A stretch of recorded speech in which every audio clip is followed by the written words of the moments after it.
بطاطا هلا في فيديو جديد تقصف ولا تبالي وكتوجه رساله شديده اللهجه للتيك توكر المغربيه افلاطونه بسبب داكشي اللي قالت على الطفل البشير وموقع ليه في موسم عبد الله امغار.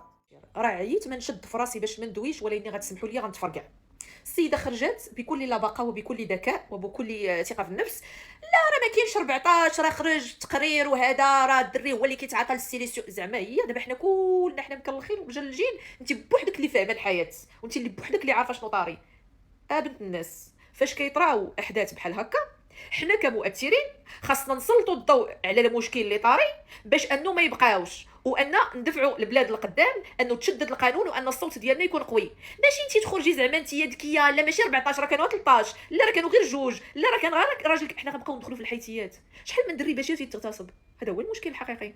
شحال كيتعاقبوا الناس اللي كيغتصبوا الدراري الصغار، هذا هو المشكل الحقيقي. ماشي تلصق ليا في البشير واش هو كيتعاطى ولا كان كيتعاطى الدري هذا السيليسيون. عندك الحق يدوزوا عليك 35.